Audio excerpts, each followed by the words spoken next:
آدھی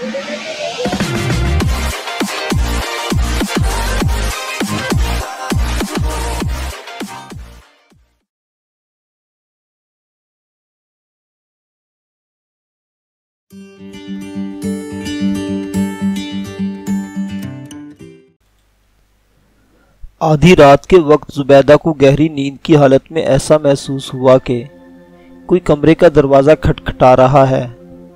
وہ ہڑبڑا کر اٹھ بیٹھی۔ کمرے کے ایک کونے میں چراغ ٹمٹما رہا تھا۔ منصور اس کے قریبی دوسرے بستر پر گہری نیند سو رہا تھا۔ اس نے اٹھ کر اپنی انگلی سے بتی کی راکھ جھاڑ دی، چراغ میں تیل ڈالا اور دروازے کی کھٹکھٹاہٹ کو اپنا وہم سمجھ کر دوبارہ بستر پر لیٹ گئی۔ چند ثانیے بعد کسی نے دوبارہ دستک دی۔ کون ہے؟ اس نے سہمی ہوئی آواز میں پوچھا۔ جواب میں نوکر کی آواز سنائی دی۔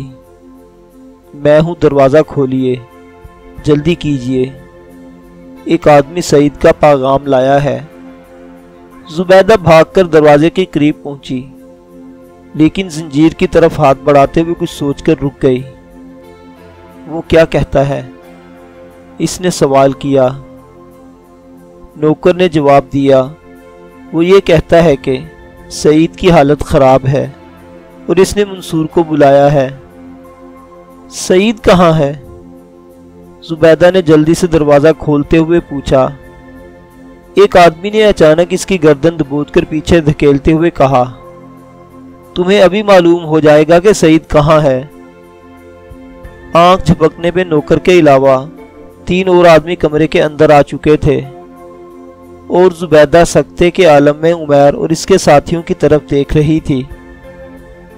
عمیر نے اپنی تلوار کی نوک اس کی آنکھوں کے سامنے کرتے ہوئے کہا، اگر تم نے شور مچانے کی ذرا بھی کوشش کی تو مجھے تمہارا سر قلم کرنے میں زیادہ دیر نہیں لگے گی۔ اب بتاؤ، سعید اور عاتکہ کہاں ہے؟ دوسرے آدمی نے اسے اپنی گرفت سے آزاد کر دیا، لیکن وہ عمیر کو جواب دینے کی بجائے نفرت اور بے بسی کی حالت میں اپنے نوکر کی طرف دیکھ رہی تھی۔ نوکر کے چہرے پر تازہ ضربوں کے نشان تھے اور اس کی ناک سے خون بہہ رہا تھا۔ اس نے زبیدہ کی طرف دیکھا اور سر جھکاتے ہوئے کہا، میں بے قصور ہوں۔ انہوں نے کہا تھا، اگر تم نے دروازہ نہ کھلوایا تو ہم اس مکان کو آگ لگا دیں گے۔ عمیر نے گرج کر کہا، اسے اس کے ساتھی کے پاس لے جاؤ اور دونوں کو اچھی طرح باندھ دو۔ اگر کوئی شور مچانے کی کوشش کرے تو فوراً قتل کر دو۔ اپنے ساتھیوں سے کہو کہ وہ گھوڑے اندر لے آئیں اور جب تک ہم ان سے فارغ نہیں ہوتے ایک آدمی صحن سے باہر کھڑا رہے۔ 2 آدمی نوکر کو پکڑ کر باہر لے گئے۔ زبیدہ نے کہا، عمیر، خدا کا خوف کرو، یہ حامد بن زہرہ کی بیٹی کا گھر ہے، اپنے خاندان کی لاج رکھو۔ عمیر چلایا، میرے خاندان کی رسوائی کا باعث تم ہو، بتاؤ عاتکہ کہاں ہے؟ عاتکہ؟ عمیر نے اس کے منہ پر تھپڑ مارتے ہوئے کہا، اب تم مجھے دھوکہ نہیں دے سکتی۔ مجھے معلوم ہے کہ سعید یہاں آیا تھا اور عاتکہ اس کے ساتھ جا چکی ہے۔ نہیں، خدا کی قسم، سعید یہاں نہیں آیا۔ عتبہ نے کہا، عمیر تم وقت ضائع نہ کرو، اس لڑکے کو اٹھا کر باہر لے آؤ، میں ان لوگوں سے نپٹنا جانتا ہوں۔ عمیر جلدی سے بستر کی طرف بڑھا اور منصور کو جھنجھوڑنے لگا۔ منصور نے خوفزدہ ہو کر چیخ ماری، لیکن عمیر نے اس کے منہ پر ہاتھ رکھ کر دبایا۔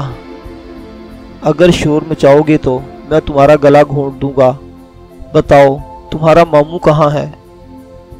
زبیدہ عمیر کا گریبان پکڑ کر چلائی، خدا کے لیے اسے کچھ نہ کہو، اسے سعید کے متعلق کچھ معلوم نہیں۔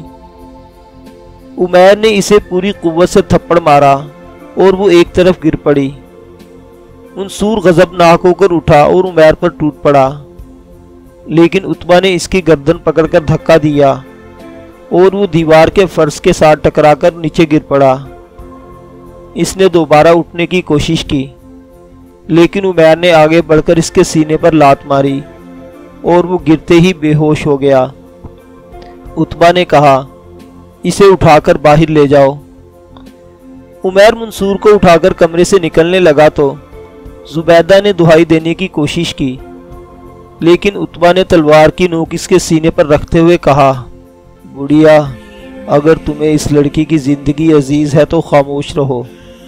اب اس کی جان بچانے کی ایک ہی صورت ہے، تم سعید کو یہ پیغام بھیج دو کہ عاتکہ کو اس کے گھر پہنچا دے اور اپنے آپ کو حکومت کے حوالے کر دے۔ زبیدہ نے سسکیاں لیتے ہوئے کہا، مجھے نہیں معلوم کہ سعید نے آپ کا کیا جرم کیا ہے، لیکن وہ گھر نہیں آیا اور مجھے عاتکہ کے متعلق بھی کچھ معلوم نہیں۔ عتبہ نے کہا، ممکن ہے کہ ابھی تک تم ان کے متعلق بے خبر ہو، لیکن ہمیں یقین ہے کہ سعید کہیں آس پاس چھپا ہوا ہے، اور اگر وہ زندہ رہا تو اپنے بھانجے کے پاس ضرور آئے گا۔ تم اسے ہماری طرف سے یہ پیغام دے سکتی ہو کہ اگر اس نے لوگوں کو ہمارے خلاف مشتعل کرنے کی کوشش کی تو وہ اپنے بھانجے کی لاش بھی نہیں دیکھ سکے گا۔ ہم اس کے دشمن نہیں ہیں، لیکن ہمارے نزدیک غرناطہ کو مزید تباہی سے بچانے کی آخری صورت یہی ہے کہ شر پسندوں کو از سر نو جنگ کی آگ بھڑکانے کا موقع نہ دیا جائے۔ اس سے زیادہ تمہیں کچھ اور کہنے کی ضرورت نہیں۔ تمہارے نوکر صبح تک اپنی کوٹھری میں بند رہنے چاہیے، اور اس کے بعد انہیں آزاد کرتے ہوئے تمہیں یہ تسلی کر لینی چاہیے کہ وہ ہمارے متعلق اپنی زبانیں بند رکھیں گے۔ اگر ہمیں دوبارہ یہاں آنا پڑا تو ہم کسی کو زندہ نہیں چھوڑیں گے۔ زبیدہ بے اختیار عتبہ کے پاؤں میں گر پڑی۔ خدا کے لیے ان کی جان بچاؤ، میں وعدہ کرتی ہوں کہ میں تمہارے متعلق اور حکم کی تعمیل کروں گی، میں قسم کھاتی ہوں۔ لیکن عتبہ کمرے سے باہر نکل گیا۔ تھوڑی دیر بعد وہ مکان سے کچھ دور کھڑے تھے اور عتبہ عمیر سے کہہ رہا تھا، اب تم اطمینان سے گھر جاؤ، میں اس لڑکے کو اپنے ساتھ لے جاؤں گا۔ اگر عاتکہ کہیں آس پاس ہے تو وہ بہت جلد واپس آئے گی، اور اگر وہ واپس نہ آئی تو بھی ہمیں یہ معلوم کرنے میں زیادہ دیر نہیں لگے گی کہ وہ کہاں ہے۔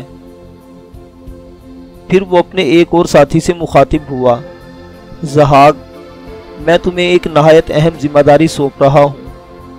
یہ لوگ منصور کی جان بچانے کے لیے اس لڑکی کو فوراً واپس لانے کی کوشش کریں گے، اس لیے تمہیں مکان سے قریب چھپ کر ساری رات پہرا دینا ہوگا۔ اگر کوئی اس گھر سے باہر نکلے تو تم اس کا پیچھا کرو۔ وہ گاؤں کے جس مکان کا رخ کرے گا وہاں شاید عاتکہ کے علاوہ چند اور خطرناک باغی بھی موجود ہوں۔ تمہیں مکان سے ذرا دور رہ کر کچھ دیر انتظار کرنا چاہیے۔ اگر تم کسی لڑکی کو وہاں سے نکلتے ہوئے دیکھے تو اسے یہ شک نہیں ہونا چاہیے کہ کوئی اس کا پیچھا کر رہا ہے۔ وہ یا تو بھاگتی ہوئی پہلے اس مکان کا رخ کرے گی اور اس کے بعد اپنے گھر جائے گی، ورنہ سیدھی اپنے گھر کا رخ کرے گی۔ دوسرے آدمیوں کو گرفتار کرنے کے لیے ہمیں کسی جلد بازی سے کام لینے کی ضرورت نہیں۔ ہم حالات کے مطابق سوچ سمجھ کر کوئی قدم اٹھائیں گے۔ عمیر نے کہا، کیا یہ بہتر نہ ہوگا کہ گاؤں سے مزید چند نوکر بھی ان کے ساتھ رہیں، اور جب عاتکہ کی جائے پناہ کا پتہ چل جائے تو باقی رات وہاں پہرا دیتے رہیں؟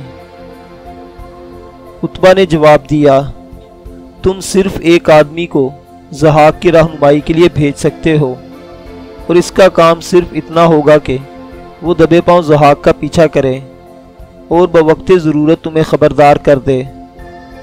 دوسرے آدمیوں کو صرف گاؤں سے باہر جانے والے راستوں کی دیکھ بھال کرنا چاہیے۔ میں اپنے 3 آدمیوں کو تمہارے پاس چھوڑ کر جا رہا ہوں، اور وہ گاؤں سے باہر جانے والے راستوں کی ناکہ بندی کے لیے تمہارے نوکروں کی مدد کریں گے۔ لیکن تمہیں کسی حالت میں بھی کسی گھر پر حملہ کرنے کی اجازت نہیں، ورنہ تمہیں گاؤں کی پوری آبادی کا مقابلہ کرنا پڑے گا۔ اس صورت میں شاید تمہیں عاتکہ سے بھی ہاتھ دھونے پڑیں۔ اگر عاتکہ کی واپسی کے بعد کسی اور آدمی نے گاؤں سے بھاگنے کی کوشش نہ کی تو اس کی وجہ یہی ہو سکتی ہے کہ وہ زخمی ہے۔ اور ہم جب چاہیں انہیں پکڑ سکتے ہیں۔ وہ وقت زیادہ دور نہیں کہ تم اس گاؤں کی پوری آبادی پر ہاتھ ڈال سکو۔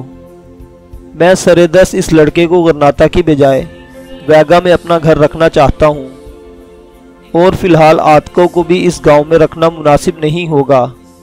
اگر وہ منصور کی جان بچانے کے لیے گھر واپس آ سکتی ہے تو اس کو ساتھ لے کر وہاں پہنچ جانا بھی تمہارے لیے مشکل نہیں ہوگا۔ اس صورت میں ہم کئی الجھنوں سے بچ جائیں گے۔ اب اگر تم کچھ دیر خاموش رہ سکو تو میں ضحاک کو چند اور ہدایات دینا چاہتا ہوں۔ یہ کہہ کر وہ ضحاک کی طرف متوجہ ہوا۔ تم میری بات غور سے سنو۔ یہ ضروری نہیں کہ عاتکہ اور اس کے ساتھی اس گاؤں میں چھپے ہوں۔ ایک آدمی احتیاطاً تمہارا گھوڑا پکڑ کر کھڈ کے پار موجود رہے گا۔ اگر گھر کا کوئی آدمی سوار ہو کر باہر نکلے تو اس کا مطلب یہ ہوگا کہ وہ کہیں دور جا رہا ہے، اس لیے تمہیں تنہا اس کا پیچھا کرنا پڑے گا تاکہ اسے شک نہ ہو۔ اگر وہ اس علاقے کی کسی اور بستی میں چھپا ہوا ہو تو تم اس کی جائے پناہ دیکھتے ہی مجھے اطلاع دو۔ یہ بھی ہو سکتا ہے کہ تم اس گھر سے پیغام لے جانے والے سوار کی رہنمائی میں کسی اور جگہ کی بجائے غرناطہ پہنچ جاؤ اور وہ سب وہیں کہیں چھپے ہوں۔ اس صورت میں تم ان کی جائے پناہ دیکھتے ہی سیدھے کوتوال کے پاس جاؤ۔ یہ لو۔ اس نے اپنی انگلی سے ایک انگوٹھی اتار کر اسے دیتے ہوئے کہا۔ کوتوال بہت محتاط آدمی ہے۔ جب سے اس کے چند آدمی غرناطہ کے راستے میں مارے گئے ہیں، وہ ہر آدمی کو حریت پسندوں کا جاسوس خیال کرتا ہے۔ اگر اسے اس بات کا یقین نہ آئے کہ تم میری طرف سے آئے ہو تو اسے یہ انگوٹھی دکھا دو، پھر وہ تمہاری ہر ممکن مدد کرے گا۔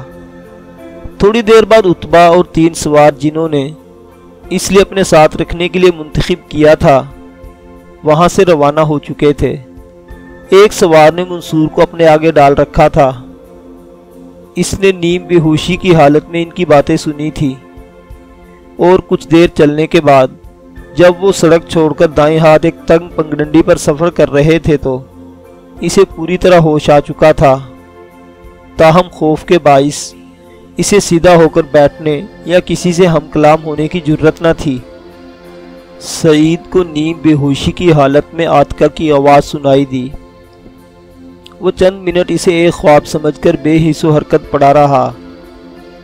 عاتکہ بار بار بدریہ سے پوچھ رہی تھی، انہیں ابھی تک ہوش کیوں نہیں آیا؟ اور بدریہ اسے تسلی دے رہی تھی، آپ فکر نہ کریں، انشاءاللہ یہ دوا اب بہت جلد اثر کرے گی، لیکن ان سے گفتگو کرتے ہوئے ہمیں بہت محتاط رہنا چاہیے۔ عاتکہ نے کہا، میں اس بات سے ڈرتی ہوں کہ یہ مجھے یہاں دیکھ کر خفا نہ ہو جائیں۔ جب یہ گھر کے حالات پوچھیں گے تو میں ان سے یہ بات کیسے چھپا سکوں گی کہ ہم نے حامد بن زہرہ کے قاتلوں کو راستے میں دیکھا تھا؟ کیا یہ نہیں ہو سکتا کہ آپ گاؤں سے کسی آدمی کو منصور کے گھر بھیج کر وہاں کے حالات معلوم کریں؟ مجھے یقین ہے کہ جب یہ ہوش میں آ کر مجھے دیکھیں گے تو ان کا پہلا سوال منصور ہی کے متعلق ہوگا۔ سلمان نے کہا، اگر ولید نے جعفر کو یہ بتا دیا کہ سعید یہاں ہے تو غرناطہ سے سیدھا یہیں لوٹے گا، اور ہم اسے فوراً منصور کی خیریت دریافت کرنے کے لیے بھیج دیں گے، ورنہ میں خود چلا جاؤں گا۔ عاتکہ نے کہا، اگر عمیر کسی بری ارادے سے گیا ہے تو اس سے نپٹنے کی یہی صورت ہے کہ گاؤں سے مدد لی جائے، اور یہ کام کسی اور کی بجائے میرے لیے زیادہ آسان ہے۔ عمیر ایک پاگل آدمی ہے، اور منصور کو اس کے ظلم سے بچانے کے لیے میں اپنے چچا کے پاؤں پر گرنے کے لیے بھی تیار ہوں۔ میری وجہ سے اس کا بال تک بیکا نہیں ہونا چاہیے۔ میں واپس جانے سے پہلے صرف یہ تسلی چاہتی ہوں کہ یہ ٹھیک ہو جائیں گے۔ عاتکہ بڑی مشکل سے اپنی سسکیاں ضبط کر رہی تھی اور بدریہ اسے تسلیاں دے رہی تھی۔ میری بہن، ہمت سے کام دو، اگر تم یہاں نہ آتی تو بھی اس سے کوئی فرق نہ پڑتا۔ حامد بن زہرہ کے قاتلوں کے لیے سعید کو تلاش کرنا اب زندگی اور موت کا مسئلہ بن چکا ہے۔ انشاءاللہ ہمیں بہت جلد یہ معلوم ہو جائے گا کہ انہوں نے وہاں جا کر کیا کیا ہے اور ان کے مقابلے میں ہماری جوابی کارروائی کیا ہونی چاہیے؟ اس وقت تم صرف دعا کر سکتی ہو۔ سعید پوری طرح ہوش میں آ چکا تھا، لیکن چند منٹ اسے اپنے تیمارداروں کی طرف دیکھنے کی ہمت نہ ہوئی۔ پھر اس نے ایک کپ کپی لینے کے بعد اچانک آنکھیں کھول دی تو وہ سب خاموش ہو گئے۔ سعید کی نگاہیں عاتکہ کے چہرے پر مرکوز ہو چکی تھی اور اس کی آنکھوں میں ان گنت سوالات رینگ رہے تھے۔ بدریہ نے جلدی سے اٹھ کر پیشانی پر ہاتھ رکھتے ہوئے کہا، بھائی، عاتکہ آپ کے متعلق پریشان نہیں ہونا چاہیے۔ آپ کی حالت خراب تھی اور اسے میں نے ہی پیغام بھیجا تھا، آپ کو اس کی ضرورت تھی۔ سعید نے اٹھنے کی کوشش کی لیکن اسے چکر آ گیا اور اس نے نڈھال ہو کر دوبارہ تکیے پر سر رکھ دیا۔ پھر وہ جیسے خواب کی حالت میں بڑبڑا رہا تھا، میں سمجھ رہا تھا کہ میں ایک خواب دیکھ رہا ہوں، کاش آپ عاتکہ کو یہاں نہ بلاتی۔ موجودہ حالت میں بھی ہم ایک دوسرے کی مدد نہیں کر سکتے۔ کچھ دیر اس کے منہ سے ناقابل فہم آوازیں نکلتی رہیں، بالآخر اسے غش آ گیا۔ بدریہ اور سلمان نے اسے بڑی مشکل سے دوا پلائی۔ اس نے قدرے ہوش میں آ کر 1 منٹ کے لیے اپنے تیمارداروں کو دیکھا اور پھر آنکھیں بند کر لی۔ تھوڑی دیر بعد وہ گہری نیند سو رہا تھا۔ 2 گھنٹے بعد سلمان مہمان خانے میں جا چکا تھا اور بدریہ دوسرے کمرے میں عصر کی نماز پڑھ کر اٹھنے کو تھی کہ اسماء، جو عاتکہ کے ساتھ سعید کے کمرے میں بیٹھی ہوئی تھی، بھاگتی ہوئی بدریہ کے پاس آئی اور اس نے کہا، امی جان، انہیں پھر ہوش آ گیا ہے، وہ خالہ عاتکہ سے باتیں کر رہے ہیں، وہ ان سے ناراض معلوم ہوتے تھے۔ میں نے ان سے کہا تھا کہ خالہ پہلے ہی بہت رو چکی ہیں، اب ان کا غصہ کچھ کم ہو گیا ہے۔ مہمان نماز پڑھ چکے ہوں گے، انہیں بلا لاؤں؟ نہیں، بدریہ نے اس کا ہاتھ پکڑتے ہوئے کہا، تم انہیں باتیں کرنے دو، مہمان کو پریشان کرنے کی ضرورت نہیں۔ انہیں جا کر صرف یہ بتا دو کہ اب زخمی کی حالت بہتر ہے۔ 1 گھنٹے بعد بدریہ اپنے کمرے میں بیٹھی ہوئی تھی کہ اچانک ایک دردناک چیخ سنائی دی۔ وہ بھاگتی ہوئی اسماء کے ساتھ سعید کے کمرے میں داخل ہوئی، لیکن وہ دوبارہ بے ہوش ہو چکا تھا اور عاتکہ پاس بیٹھی پھوٹ پھوٹ کر رو رہی تھی۔ کیا ہوا؟ اس نے گھبراہٹ کی حالت میں سوال کیا۔ عاتکہ نے بڑی مشکل سے اپنی سسکیاں ضبط کرتے ہوئے کہا، یہ بالکل ٹھیک نظر آتے تھے، لیکن اچانک عمیر اور رتبہ کا ذکر آ گیا۔ انہوں نے شاید دوپہر کے وقت نیم بے ہوشی کی حالت میں ہماری گفتگو سن لی تھی اور اب ان کے بارے میں پے در پے سوالات کر رہے تھے۔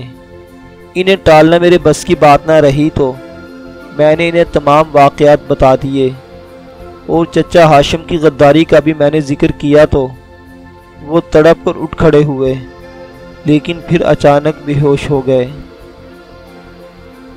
بدریہ نے کہا، میرا خیال تھا کہ آپ سے اطمینان کے ساتھ گفتگو کرنے کے بعد ان کی طبیعت ٹھیک ہو جائے گی، لیکن آپ کو فی الحال عمیر اور رتبہ کا ذکر نہیں کرنا چاہیے تھا۔ اب یہ ہوش میں آ کر زیادہ بے چینی کا مظاہرہ کریں گے، اس لیے مجھے پھر نیند کی دوا دینی پڑے گی۔ اسماء بیٹی، تم جلدی سے مہمان کو بلا لاؤ۔ سعید کو باقی رات ہوش نہ آیا۔ اس کے تیماردار عشاء کی نماز کے قریب کمرے کے ایک کونے میں بیٹھے آہستہ آہستہ باتیں کر رہے تھے کہ مسعود کمرے میں داخل ہوا اور اس نے کہا، غرناطہ سے ایک آدمی آیا ہے اور وہ کہتا ہے کہ میں سعید کا نوکر ہوں اور مجھے ولید نے بھیجا ہے۔ عاتکہ نے جلدی سے سوال کیا، کیا تم نے اس کا نام نہیں پوچھا؟ اس کا نام جعفر ہے، وہ اکیلا ہے۔ ہاں، سلمان اٹھ کر نوکر سے مخاطب ہوا، میں دیکھتا ہوں۔ عاتکہ مضطرب ہو کر بولی، ٹھہریے، آپ خالی ہاتھ باہر نہ جائیں، ممکن ہے وہ کوئی اور ہو۔ آپ میری فکر نہ کریں، اگر وہ جعفر نہیں تو اسے یہ معلوم نہیں ہو سکتا کہ میں کون ہوں۔ سلمان نے دروازے کی طرف بڑھتے ہوئے نوکر کو اشارہ کیا اور وہ اس کے پیچھے ہو لیا۔ عاتکہ اور بدریہ کچھ دیر خاموش رہیں۔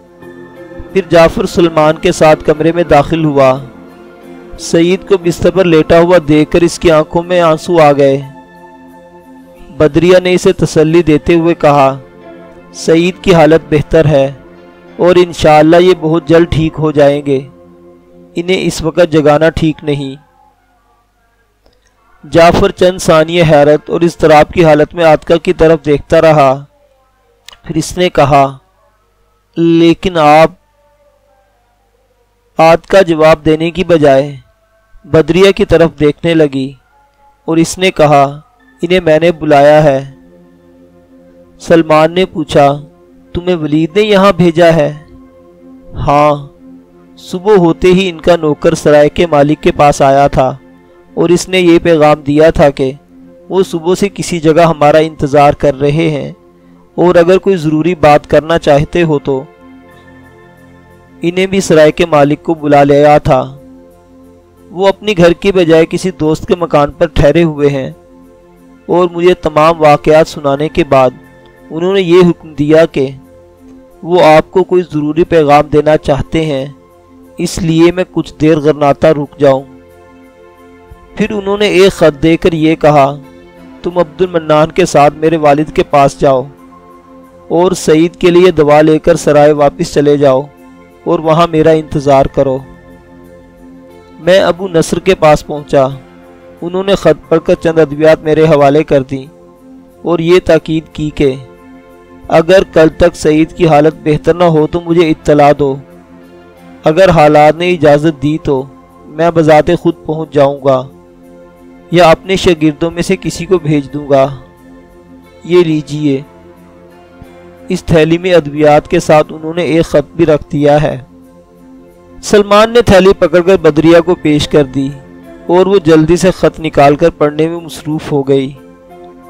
جعفر نے جیب سے دوسرا خط نکال کر سلمان کو پیش کرتے ہوئے کہا، لیجئے، یہ وہ خط ہے جس کے لیے مجھے سارا دن انتظار کرنا پڑا۔ سلمان نے جلدی سے خط کھولا اور پڑھنے میں مصروف ہو گیا۔ خط کا مضمون یہ تھا،